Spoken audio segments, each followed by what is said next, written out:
everyone. I hope you're having a fantastic morning, midday, or afternoon, depending on where you're located. Thank you so much for joining us for our presentation today, which is Improving Transition from Pediatric to Adult Healthcare for Emerging Adults, a case example of integrated behavioral health approaches in a diabetes program. This is being hosted by the Society for Health Psychology's Adolescent and Young Adult Interest Group and co-sponsored by the Society of Clinical Psychology, also known as APA Division 12. I'm Danielle Myro. I'm the virtual programming editor for the Society. Before we begin, just a few quick items to share. First, this and all of the Society for Health Psychology's virtual presentations are offered as a free benefit of membership in the Society for Health Psychology. If you have not yet joined or quite renewed for 2023, please do so as soon as possible, just to ensure that you have access to future presentations and other Society benefits. Please visit our website at societyforhealthpsychology.org for more information. And it's not necessary to be a member of APA to join the Society for Health Psychology.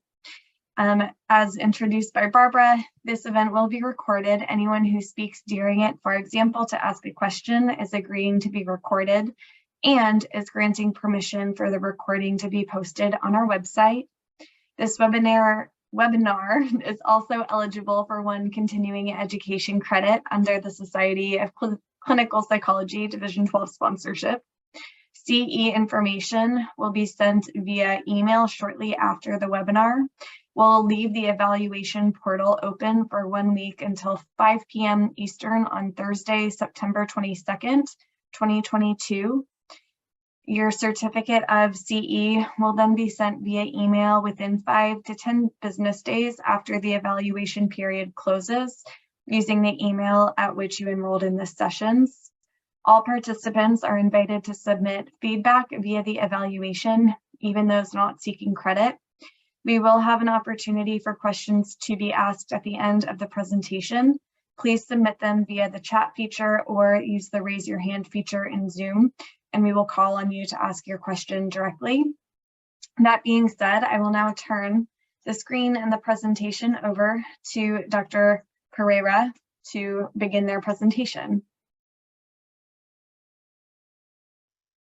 Hi, everyone. Welcome. Thank you for joining us. I'm Dr. Lila Pereira. I am the past chair of the Division 38 AYA Interest Group.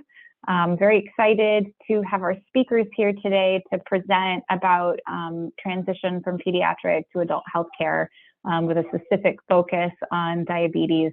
Our speakers today are Dr. Patience White.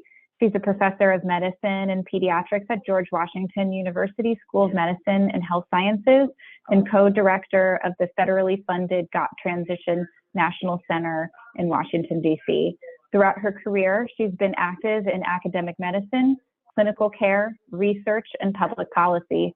Since 2010, as part of her work at GOT Transition, she co-developed the nationally recognized 6 core elements of healthcare transition and provides technical assistance on transition from pediatric to adult healthcare.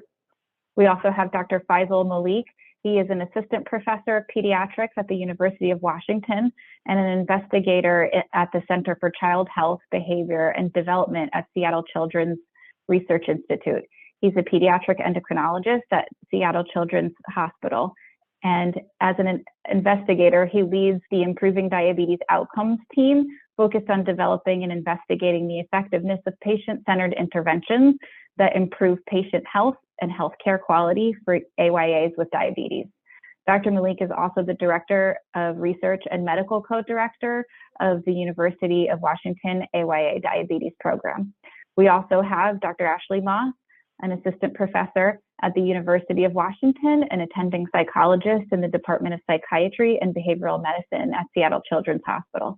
She's a pediatric psychologist, and she works with children, adolescents, and young adults with type 1 and type 2 diabetes at diagnosis through the process of transition and transfer to adult healthcare. Her research focuses on the psychosocial functioning and suicide risk amongst youth and emerging adults with diabetes. That being said, I will leave it to our presenters to take it away. Go ahead, Patience. Great. Thank you so much, Dr. Pereira. It's an honor for me to present to you all this morning along with my esteemed colleagues today. As you can see, we're talking about improving transition from pediatric adult health care. Next slide.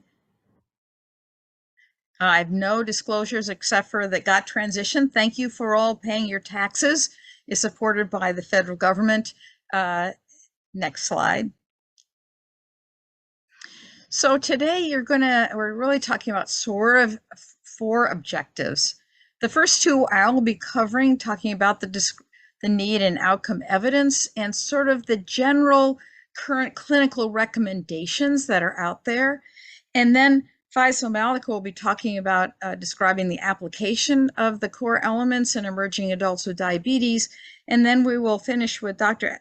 Ashley Moss talking about strategies for supporting behavioral health transition to adult health care. Next slide. So the first question that always comes up is actually, how are we doing in the United States with healthcare transition? Well, there is a national survey that the federal government puts out every year called the National Survey of Children's Health. It's actually to parents, and we're looking at the data from 12 to 17-year-olds and includes behavioral health, all youth with special health care needs. And you can see we've got a lot of room to improve here. There is a national performance measure on transition. You can see the 3 questions there. Pretty straightforward, whether the doctor spoke to the child privately, whether they've talked about eventually moving to adult doctors, and did they actively work with them to gain some skills. But only 24% of families felt that with special health care needs youth, they received transition planning guidance, and only 18% of those without. So we have a lot of opportunity to improve here. Next slide. So I think you jumped one. You can go back one. Great. No, I guess you're right. You were correct. Go ahead. So a lot of people then ask, well, so if you don't have transition, so what? The issue now is that the literature is very full. There's increased morbidity and mortality, particularly in this age range. There's medical complications, decreased health and well-being. There's a lot of interruptions in treatment, whether it's behavioral health treatment or medical treatment. You're all familiar with this decreased medication adherence during this time frame, and we're really talking about young people from the ages of 12 to 14 through the early 20s. There's a lot of discontinuity of care, patient dissatisfaction, and that results in a lot of emergency department use and hospitalizations and increased costs of care. Next slide. So what's the outcome evidence? Does it really matter if you do a structured transition process? Well, there have now been several systematic reviews. You're looking at one of the most recent that really showed that a structured transition process significantly had positive outcomes for youth with special health care needs. Most of the literature is around youth with special health care needs. And so there's improvements in population health, adherence to care, showing of self-care skills, quality of life, experience in care. There's a lot of increased satisfaction and reduction in barriers. And then there's improved utilization with decrease in time between the last pediatric and a first adult visit, increasing engagement in adult visits, and decreasing of hospital admissions and length of stay. So there's a lot of data out here that putting together a structured process makes a difference in outcomes. Next slide. So we're all sort of on the same page, thinking about a definition when you're looking at the broad issue of healthcare transition, that it's really a process of moving from a child to an adult model of care, with or without changing to a new clinician. There are sort of 2 major goals. One is to improve, obviously, the ability of youth and young adults to manage their own health and effectively use health services. Both of those are very important. And the other is to have an organized clinical process that facilitates transition. And the clinical report and a lot of the literature now is sort of reaffirming that transition really just isn't transfer or planning alone. It's really planning, transfer, and integration to adult care. I often think of the analogy of an airline trip. You go down a long runway in planning, you get up in the air, it might be a little bumpy in your trip, and then you land with a long runway as you get used to being on the earth in a new place. Next slide. This is a summary of what the medical societies have come together. There was a joint clinical report of the American Academy of Pediatrics, the American Academy of Family Physician, and the American College of Physicians, and it was updated in 2018 that really sort of brought in the view of not just planning, but through integration into adult health care. You can see that this targets all youth beginning around the age of 12, has an algorithmic structure that really depends on what group of youth you're talking about. And it recommends really focusing on all three aspects of transition and using a quality improvement approach, thinking about the 6 core element approach. Next slide. So what is this 6 core element approach? We're going to run through it quickly to see the background of it before we go on to talk about an individual example and how psychology plays such a huge role in this. It's not a model of care, these 6 core elements. It's been tested extensively in quality improvement learning collaboratives. It's meant to be customized. So whatever I show you today is meant to be customized for different models of care. And the intensity matters, obviously, by the medical complexity, the behavioral complexity, the social determinants of health, whoever it is that you're working with in this transition time frame.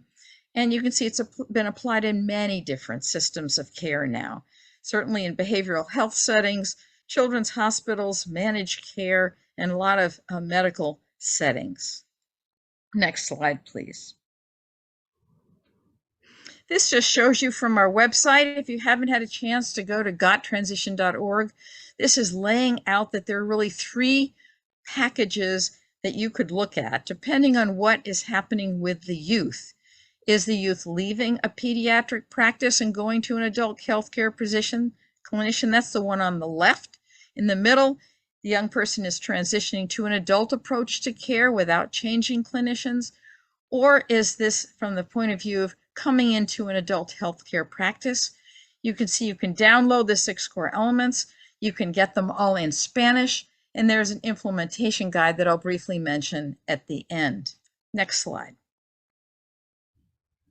So what are these 6 core elements? This is a busy slide. Ideally, you can look at it after the presentation, but they're core elements for the pediatric side of this and core elements for the adult side. I'm going to walk through these. Some of them are very similar. I think numbers 1 and 2, both the pediatric and adult systems are doing the same thing. Then it begins to differentiate because one is preparing and transferring and the other is receiving. So you can see everybody has a role here, and that clarity is extremely important in this structured process. Next slide. So I'm going to walk through these quickly so people get a sense of what they are. And all of these were reviewed by families and youth and many experts out there in healthcare transition. They've been recently updated as well. So core element 1 is really, do you have a guide or some kind of approach that you formalize what you're going to offer through this time frame? It tends to reduce clinician variability, which upsets families and youth. It's actually our family advisory group and our youth advisory group that said this is one of the most important of the core elements, because they felt it was hard when one clinician said you can stay for life and the other clinician is saying you got to leave when you're 16 or 18 or whatever it is. So when you're in a big system, trying to have some kind of uniformity is very helpful, and it's sort of a really transparent approach. saying what it is that the practice will offer through this period of time, and clearly talking about the adult approach to care and the legal changes at age 18. This always surprises everybody that at age 18 appears and how the system treats people as an adult.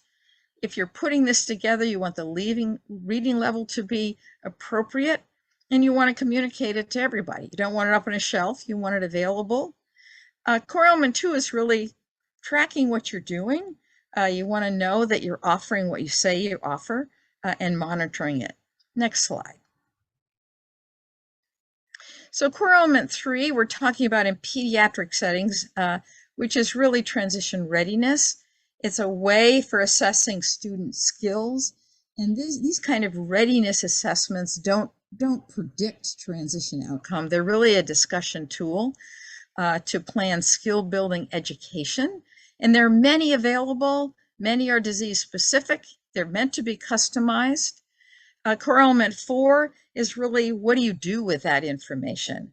How do you really, what kind of learning are you going to put in your plan so that people gain the skills they need to really manage their health and utilize the healthcare system, the behavioral healthcare system, as they go forward? Next slide. This is an example. So this is an example for healthcare delivery. This has been modified for behavioral health. It's been modified in individual disease categories, but broadly, it's one page. It's giving people a chance to say, this is the example for parents to fill out, but this one for youth as well. You know, can they explain their healthcare needs, and a lot of questions around that. If they're taking medicines, do they understand them? And I think a key part of this is asking sort of motivational interviewing questions early on that have shown some evidence for improving outcome about the importance and confidence people had. You can see it's a rating of 1 to 10.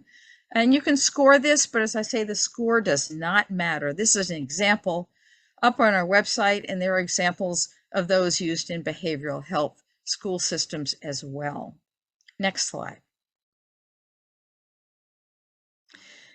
So an example on the core element 3 for on the adult side is the importance of how you orient a young person into the adult side of the practice.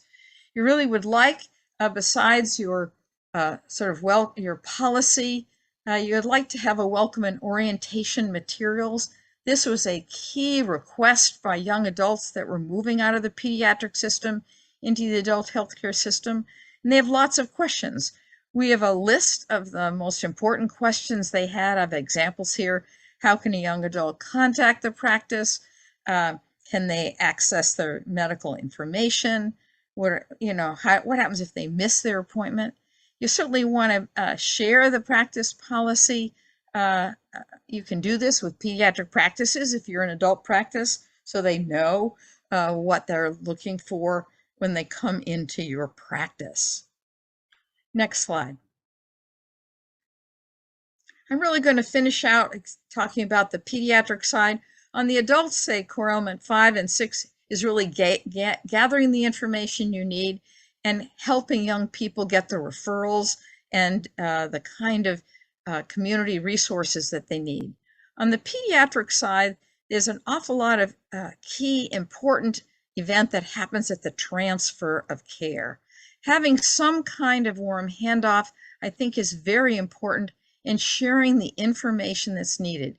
So the next provider has the information they need to fully understand the young person and where they are in the course of their treatment. And so having some kind of medical summary and emergency care plan becomes crucial here, and however you want to put it together, and then communicating directly. A lot of people are using joint telehealth visits to have an effort so that the young person can meet both the new provider and have a chance for the pediatric provider to really introduce them. And core element 6 is really closing out this whole process. You want to confirm that the young person actually did make it to the new clinician, and you want to be sure that all the information was actually obtained and received, and potentially have feedback. I think asking young people how did the process go is very important, so that you know as a practitioner or as a system that you've done a good job in making them feel they're prepared to move on into the adult healthcare system. Next slide. I'm going to finish up here with just giving you a sense of what's on our website. There are measurement options. So you decide as a practice, I really would like to begin to think about incorporating a 6 core element process. So it gives you a very quick way to assess where you are, level 1, 2, 3, and 4 in the 6 core element approach, as well as the involvement of youth and parents in your clinic system or in your practice. Next slide. Shows you that we have feedback surveys. This is an example from a feedback survey for youth and young adults. I think the key question here over on the right-hand side in the lower part is overall how ready did you feel to move to an adult doctor or a healthcare provider, whatever it is, and they can give you an overall view of what happened. We have surveys of clinicians when they're involved in this process, and this one for parent and guardians as well, all meant to be completely customized. I think the last slide I have here, which is the next one, shows you that actually is a whole part of our website of how to implement the 6 core elements. So you have a practical step-by-step supplement, and under each core element, there's a quality improvement approach with examples of how you can do aim statements, etc. So it gives you a sense of how to begin this process when you decide you think you're going to undertake it with step 1 through 8, as you can see here. Next slide is where I'm going to turn it over to Dr. Malik here to describe the application of the 6 core elements in emerging adults with diabetes. Take it away. Thanks so much, Patience. That was such a great overview of the 6 core elements. So as Patience just highlighted, my name is Faisal Malik. I'm a pediatric endocrinologist and diabetes researcher here at the University of Washington and Seattle Children's Hospital. And so when we were putting this webinar together as a team, we wanted to make sure not only provide a framework on how to support successful healthcare transition, but also provide an example of how a group of providers or an institution could leverage and, to Patience's point, customize the 6 core elements to create a structured transition process for adolescents and young adults moving to adult care. So that's what I'll try to do over the next 15 minutes. Next slide. So I have nothing to disclose. Next slide. So I know many in the audience may not provide care to emerging adults with diabetes. So I wanted to just take a moment to highlight that less than a quarter of our AYA with diabetes are meeting targets for glycemic control. In other words, managing diabetes is hard for them. So this is data from the T1D Exchange, which is a diabetes patient registry, showing hemoglobin A1C levels from over 25,000 patients here in the US. So on the x-axis, you see age in years. On the y-axis is our standard measure of glycemic control called hemoglobin A1C, which is the 3-month average of glucose levels. And what you can see is that the target is actually less than 7.0%. So on average, actually, everyone across the lifespan is not meeting goals of therapy here in the US. But you can see that adolescent young adults have a substantially higher hemoglobin A1C. Next slide.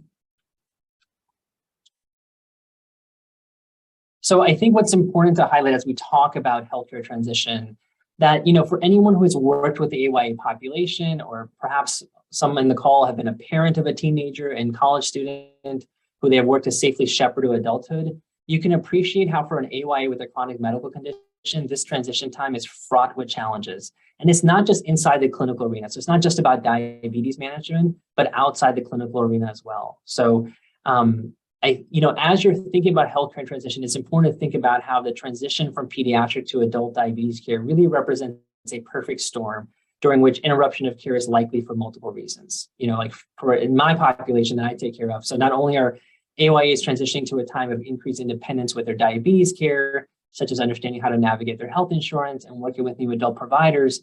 They're also navigating major milestones, like on a personal level, such as living alone, going to college, having a job, all of which may be new territory for them. And so you can see how diabetes management may drop down on their list of priorities. And then you add the possible financial stressors that they've not had to experience in the past, and even participation in high-risk behaviors such as drug or alcohol use. You can see how difficult this period might be. Next slide.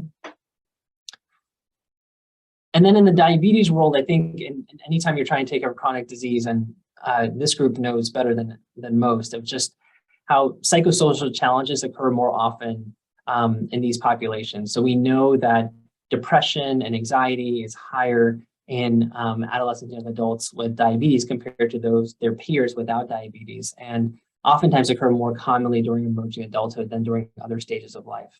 Next slide. So it's with that context in mind, I think this is the piece. This is where the customization really comes in. You got to know your population, what their needs are, and then on top of that, think about, okay, what are my resources to support successful healthcare transition? Next slide. So that's what we really tried to do. Could we have a comprehensive program that not only met the unique needs of this population, but then in that program also support their successful transition from pediatric to adult diabetes care? Next slide. So what I want to highlight, I think this is going to be an example of a scenario where we're talking about a program that's at a large institution. But whether you're at a small group or it's a community providers who know each other, I think the success is contingent upon the two partners, both on the pediatric and adult side, to really believe that this work is important. So I was really fortunate here at the University of Washington and Seattle Children's that the leadership in endocrinology and diabetes on the pediatric side and adult side felt this work was really important. Because as you try to create structure, a lot of the barriers that you need to overcome require leadership support. And so fortunately we had that. So just want to highlight that piece of you always trying to bring in, anticipating what the barriers are, and then bringing in leadership support to overcome some of those barriers. So sometimes even our passion for some work is not enough. So I just want to touch on that. Next slide. So how did we go about addressing the core element number one? As patients highlighted, I think the key piece, this policy is to make sure that the patients know what they expect. And I think one thing that we oftentimes do is not get enough stakeholder input as we're creating policies in medicine. Like we know what the evidence is, so we're like, hey, we know what's best for our population. And while that's well-meaning, sometimes it falls short of the goal. So what we did, next slide, is created an advisory board. Next slide. And this advisory board consists of not only our current patients, but obviously parents of AYA with diabetes, so they can provide their input. You saw that patients talked about the national survey that surveys parents. Again, that parental input and parental support is going to be critical for successful healthcare transition. We have adults with diabetes who have gone through that transition process themselves, so can look back as to what worked and what didn't for them. Transition lends itself to disparities work. So we have healthcare disparities experts that are part of our advisory board. Again, because of our focus on behavioral health in our program, knowing that was going to be a component of what we're going to try to address to have them be successful in diabetes management, we have community psychologists, and then obviously other experts. So we even have diabetes advocacy group representatives from the Juvenile Diabetes Research Foundation and the American Diabetes Association. It doesn't need to be this comprehensive, but what I want to highlight is that you're creating this policy. Well, we learned a lot, and back to the customization as to when do we start talking about healthcare transition? When is it appropriate? How do we message how we're going to support them?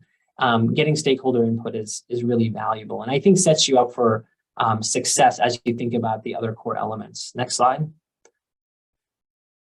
And so we actually leveraged our advisory board to also create handouts and just make sure that how best to communicate our policy. Our policy is obviously a PDF that's 2 pages long so that all the providers know how we think about transition, but how do we message that policy in a way that a teenager and a parent can take that in? Next slide.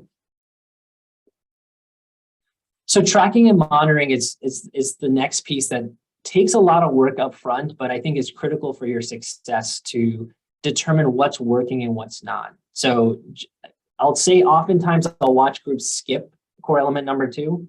And the problem is you can't evaluate your impact and whether you're meeting the metrics your program or structured transition process was intended to address without tracking it at baseline and then see whether there's been any improvement. So really encourage everyone to do that. We did it. Next slide. And so we created our own registry. Next slide. And then you can use an Excel sheet. We use the REDCap database.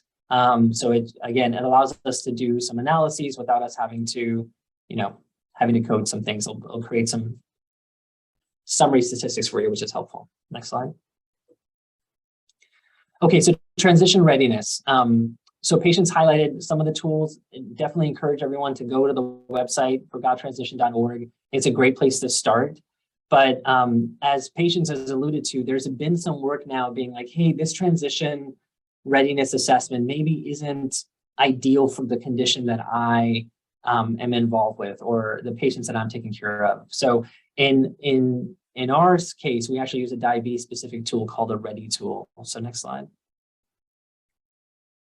And again, the key piece was, as patients said, there were a lot of people who were doing transition readiness assessments, but doing it in a variable manner. So we really were like, hey, everyone moving forward is going to use this standardized tool to help us assess transition readiness. Next slide.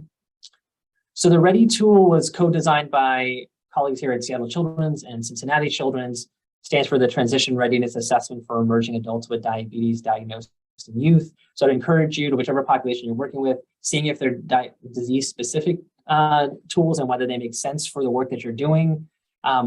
This tool, what's nice is not only does it focus on healthcare navigation, but we also assess where they are with knowledge and insulin pump use. So it gives us a more comprehensive picture of what their readiness needs are. Next slide. But just to highlight, this is a and most tools they're self-reported assessments of where they are in the healthcare transition journey. So for example, this is the healthcare navigation section and the AYA is asked to answer, like I am able to, let's say we look at refill a prescription at the pharmacy. They then would say, hey, I can do this. I still need practice with it. I know I need to do it. I'm gonna start, or I haven't even thought about it. And that really helps you tailor your education and also understand, gosh, where is this patient in their journey to being able to successfully become independent with all of their care. So we really use this pretty extensively, and it's a great way to walk into a room and know where they are, because everybody's going to be a little bit different. Next slide. So the transition planning, I think, is where the most customization comes in. We were really fortunate, again, because of the leadership support we had, because of the committed providers we had. We have a pretty comprehensive program. Again, please tailor it to your resources. But what I'll highlight, next slide, that our program really leverages this pretty large multidisciplinary team to address all the needs that I highlighted in that initial 2 minutes of my talk. Next slide. So not only do we have medical providers who are trying to assess readiness on where they are in terms of managing their diabetes independently, we have a clinical support team that consists of a nutritionist who's doing assessments of where they are in terms of being able to manage the nutrition skills related to diabetes management successfully. We have diabetes educators, and Carrie and Cecilia are a couple of our diabetes educators. They are critical, and they are the ones who really take that Ready tool. And if they say, hey, I haven't thought about this, or I still need practice, that after the AYA is done with their medical visit, or spending time being like, okay, let me teach you some of these concepts. And our goal is that by the end, everyone feels comfortable and says, yes, I can do this with all of these elements. So again, what's unique about our program, and Dr. Moss is going to be speaking next, is just the fact that we're really fortunate to have Ashley Moss, who's a pediatric psychologist that's part of our team, and also Alia Paget, who's a social worker, to really address some of the behavioral health components that are also going to be critical for going to successfully help our patients in their journey to independence. Alia in particular also will focus on healthcare navigation needs as a social worker, and so we're really fortunate there. I'll just highlight in the top right corner, you see we also have a transition coordinator, so that's going to really touch on elements number 5 and 6. So much of that transfer of care process oftentimes is how Some families can do it. Others, in terms of their health literacy, need more support. So having someone that's dedicated to be like, hey, did you make it to your adult appointment? What can I do to support that? And then to confirm that it actually took place. It helps to have that resource. But again, not everyone's going to have that luxury. Next slide. So that I touched on a little bit about the transfer of care. This warm handoff is really important. Now, whether it's a warm handoff or a very structured one, you need to support it. That's what makes this process, back to some of the metrics of satisfaction and not lost to follow-up and people returning. I think a lot of that handoff being done really helps us on those metrics a fair amount. Next slide. So here at Seattle Children's and the University of Washington, we have a pretty coordinated approach to transfer of care. Next slide.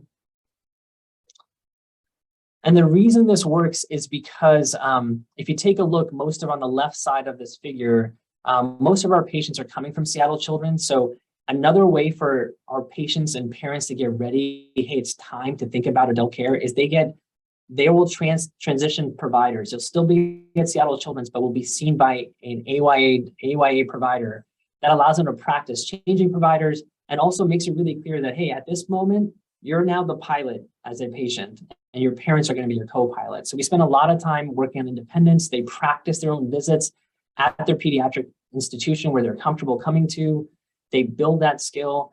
But what's really nice is even if they haven't mastered everything, our AYA diabetes program actually spans both a pediatric institution and an adult institution. So the majority of our patients, if they're going to stay in the region where we provide care, will then be moved over to UW Medicine, but still be in our AYA diabetes program. This ensures a really concrete, structured handoff because we're all part of one team. So that obviously takes that transfer of care piece to the optimal level. And then more importantly, allows them to still be part of this program, but not be like, oh gosh, I'm in an adult model of care. So they practice being in an adult setting and kind of finish off their final skills. As soon as we feel they've graduated from all the skills that we want them to meet, we transfer them then to an adult endocrinologist at UW Medicine, but they're already in that system. So that makes that process easier. I'll just highlight that there are a few that obviously from Seattle Children's, let's say they're moving off to college and going to a different state. We'll obviously then try to cover all of that on the Seattle Children's side and then work on the transfer of care process with the local adult endocrinologist that they work to identify. I'll say that process in terms of ensuring the transfer completion happen is obviously a lot harder just because of the way our healthcare system is set up. So that's how we approach it. Let's go to the next slide. I'm going to hand it off to Dr. Moss to just talk a little bit about how we think about behavioral health transition to adult care. Thanks, Faisal. Lila, I just want to do a quick time check to make sure I know how fast or slow I can go. It's 40 after. So if we leave time for questions, 10 to 15 minutes. Okay. All right, y'all, I've got a lot to go through and I'm going to try and get as much as I can while also being able to provide quality information. So I am Dr. Moss. I'm a pediatric psychologist. I have the pleasure of working with Faisal in the AYA clinic and provide behavioral health care to all of our patients in the diabetes clinic at Children's. So I'm going to be talking about strategies for supporting behavioral health transition for adult care.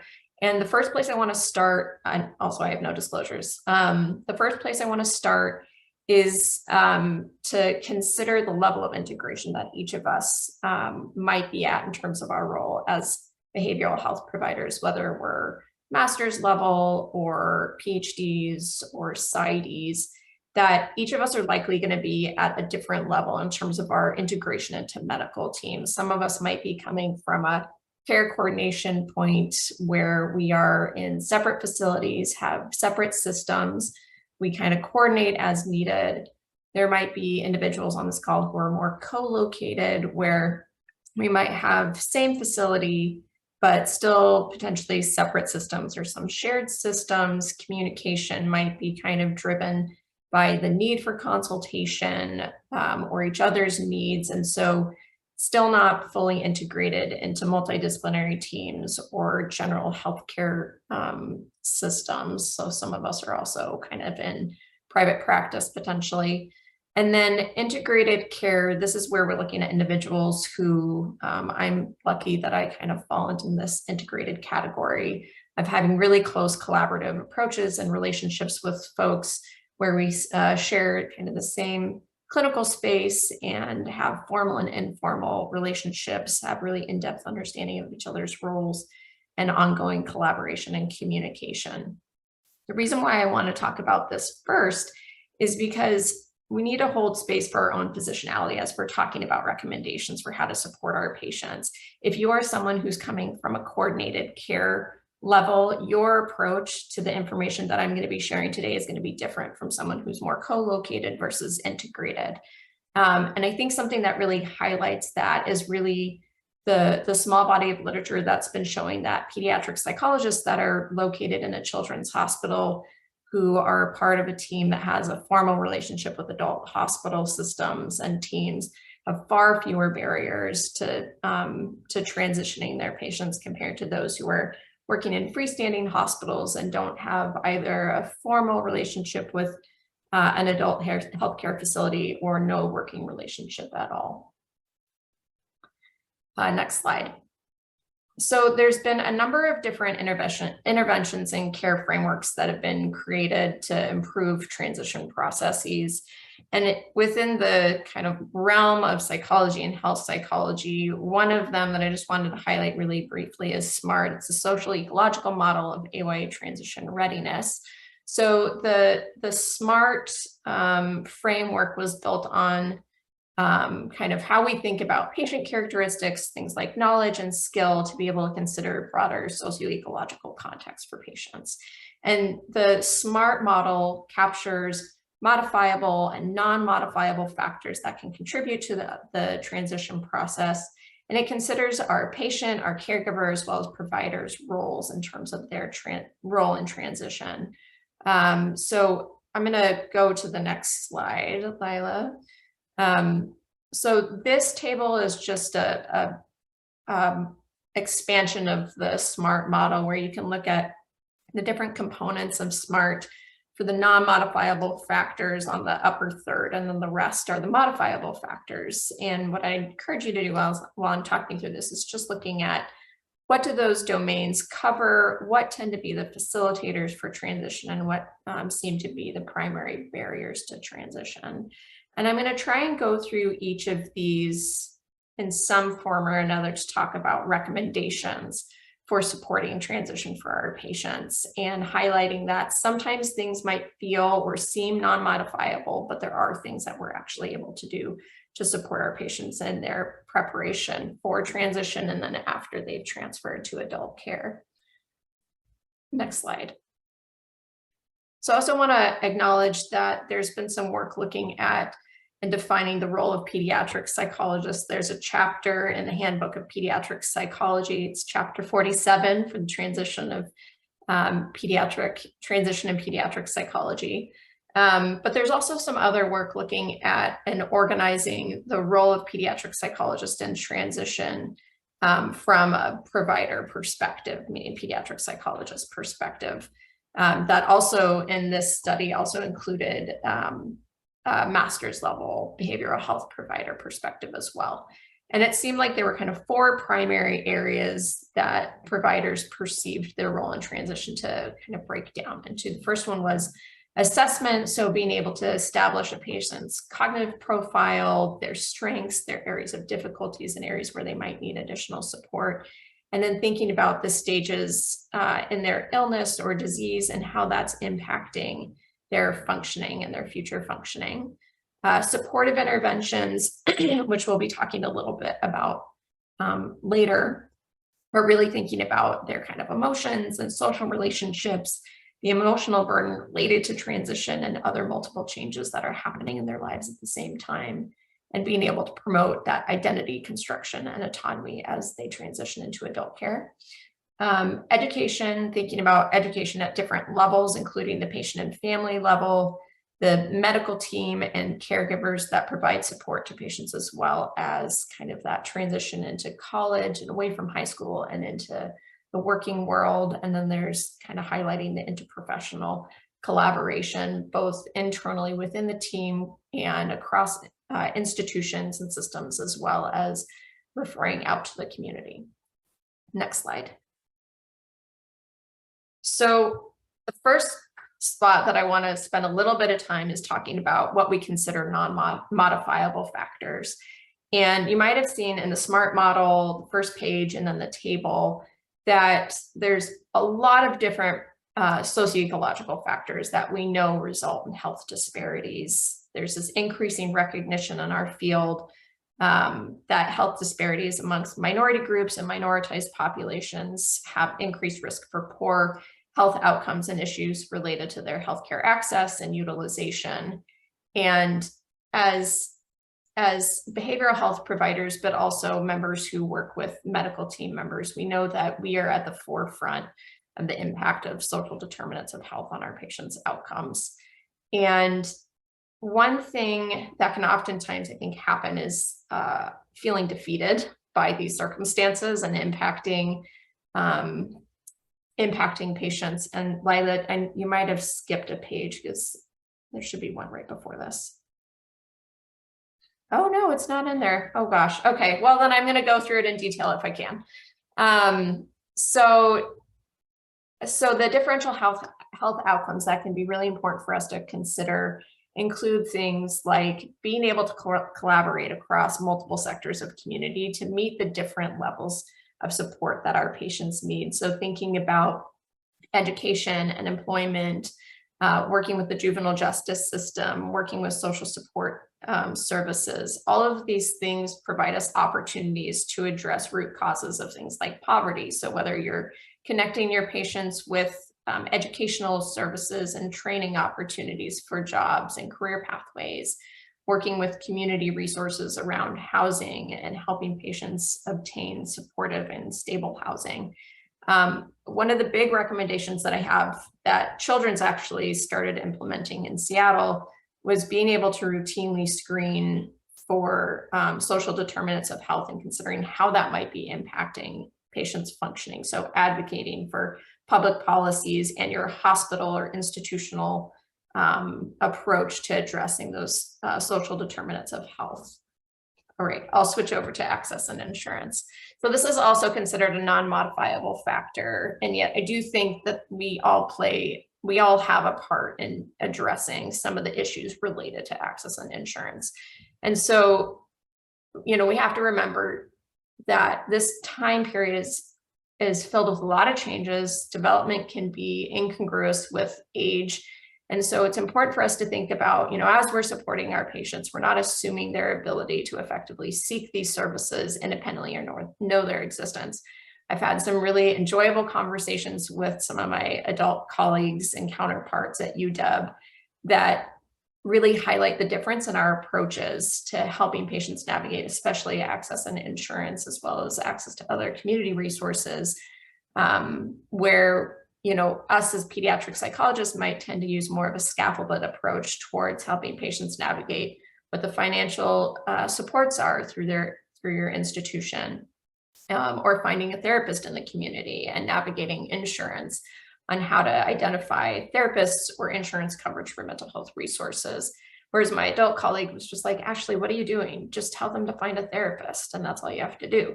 But at this age, our patients are likely needing a little bit more support and scaffolding to be able to navigate these things. So helping them identify, select, and apply for a new insurance, helping them navigate the state insurance programming, things like Social Security disability insurance or SSI. And if you're not familiar with these things, even like the financial supports through your institutions, these can be really important things to be able to offer to your patients, because if they don't know these exist, they're leaning on us as providers to be able to help them understand these things. Next page. All right, I'm going to only hit the highlights in each of these. Issues with expectations and beliefs for expectations. So some of the largest challenges here come from the adult providers, medical providers' input about what it's been like to receive patients. Well, there's the differential health outcomes. It looks like it was in a different order, so you can go to the next page. Yeah, issues with expectations, think Gleb. So adult providers have made the recommendation that families be really thoroughly educated on the differences between pediatric and adult healthcare systems prior to their actual transfer. It's been a really big challenge where adult providers oftentimes feel overwhelmed by patients and families' expectations about what's going to happen in on the adult medical side, hearing from families like, well, I'm just in charge of my kids' care. I've been guiding this the whole time on the pediatric side. Why would this be any different? And that can be really stifling for our adult colleagues in terms of what they're able to offer that's new and different from our pediatric colleagues. And even being able to educate on topics that are really surprising to families, like your doctor might want to change your medications. They might have access to new kinds of medications that they can prescribe, or changes in use of anesthesia for different procedures. So there's a lot of information in these resources that I've got at the end. So I definitely encourage you to check them out. You can go to the next page, Lila. Communication is another really important aspect that has already been touched on. So I'm not going to go too far into this because patients and Faisal have done a really nice job of talking about the importance of communication.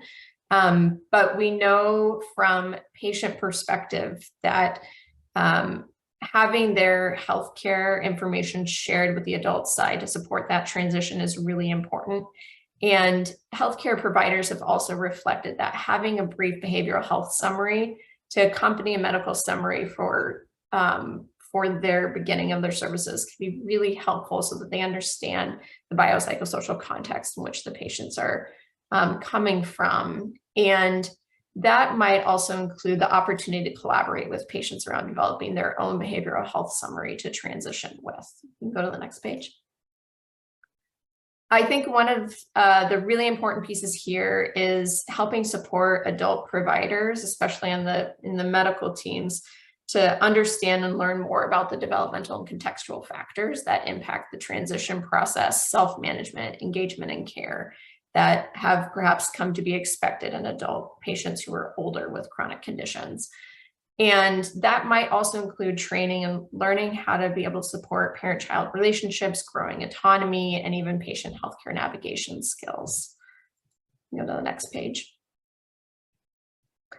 Part of the transition process is also going to be focused on changing roles and relationships with pediatric providers, as well as establishing new relationships with adult providers on the adult side of the healthcare system.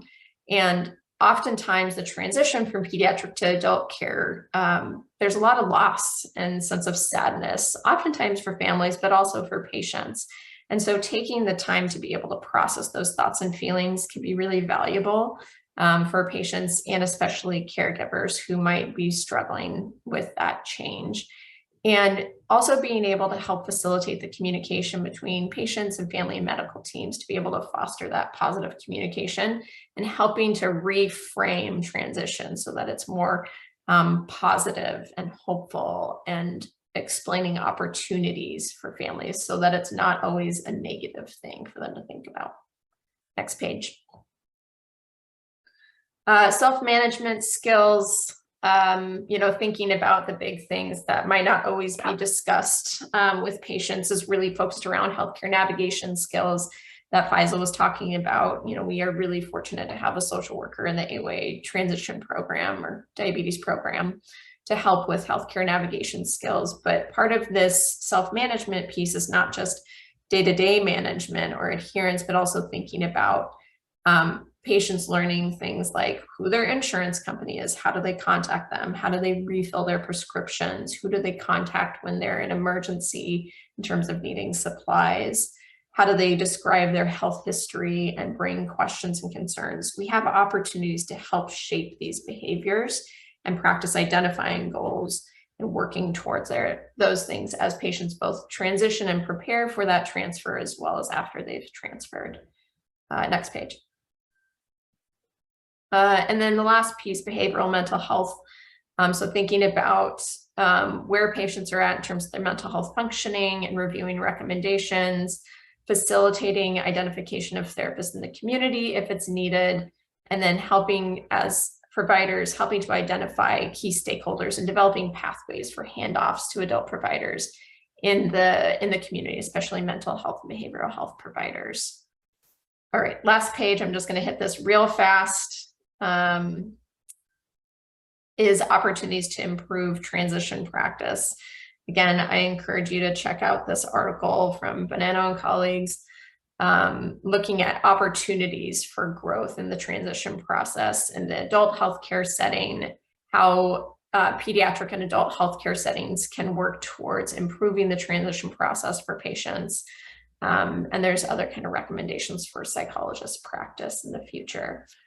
I'm going to stop there. That's my last page. I know we only have 3 minutes left, but would love to answer any questions. And this is the last page with some resources from patients.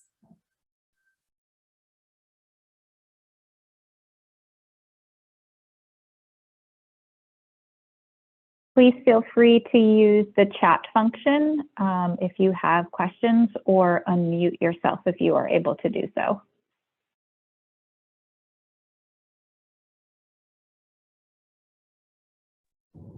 Hi, I have a question. It's more, a little help. I work in primary care as a behavioral health consultant, and as many people know, primary care is extremely busy. Any words or wisdom to how do you get primary care to sort of buy into this?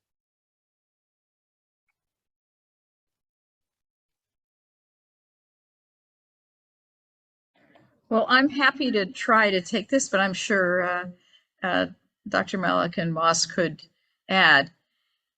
The issue here is that the system itself is beginning to demand it.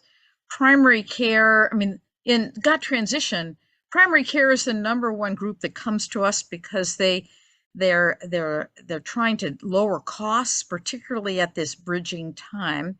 And when we're talking about value-based care, as well as looking at whole populations, this is one of the times where patients get lost, use more resources, the costs go up.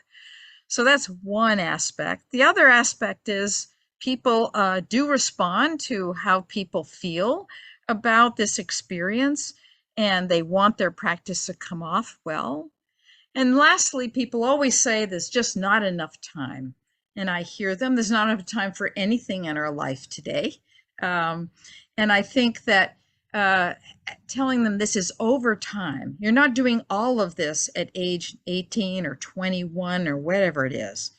The idea here is to allow people, both the practitioner and the young person, to plan. So if you don't have a social worker, right? Well, they have you as a psychologist. That's fantastic. But I'm talking to a lot of practices don't even have a social worker or don't have a psychologist, and they're having to deal with all of this.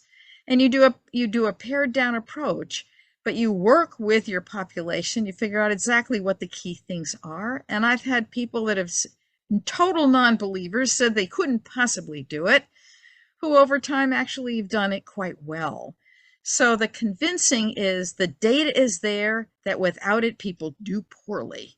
And there is a lot of financial data out there now saying that this is the way to go. So I hope, Edward, I've answered a little bit of your question. I'll turn it over to Dr. Moss and Malik if they have anything to add. Thank you. And patients, that was great. I really think the key piece is starting early and doing this over time. I think what happens is we oftentimes wait until they're 18 or they're about to leave your practice. And so if you start early, there's better uptake of it as well. But again, hard to do when you're balancing so many other competing needs. And, you know, I would add, Edward, too, within your practice, that if there are pain points that you're already hearing from your colleagues, using that as a guide to be able to introduce this, that things can go better and things can look different in terms of the primary issues that are getting in the way of patient care, or their adherence, or their management, or their access and engagement in care, whatever it is, using that as a point into the conversation. Great ideas. Thank you. And as we are about out of time, I just want to thank everyone for again attending the webinar today, and thank you so much to our presenters. Please remember, if you would like CE credit for attending today's event, please respond to the evaluation link that will be sent shortly via email. We'll leave the evaluation open until September 22nd, and certificates are then sent via email within 5 to 10 business days after September 22nd. Please, everyone, even if not seeking credit, please submit an evaluation. As a general member, please renew now or consider re-enrolling for 2023 to be eligible for future programs and offerings. As always, we would love to have any feedback, ideas, comments sent to us at apadiv38@verizon.net if you have any questions, comments, concerns. Again, thank you for our speakers for a great presentation and for people who took time out of their day to attend. I know in the chat, I will just reiterate, a recording of the meeting with slides will be posted on the Society webpage within the next couple of weeks. That can be accessed at societyforhealthpsychology.org/teleconferences. And I believe presenters are also open for answering questions by email, but thank you very much for attending today.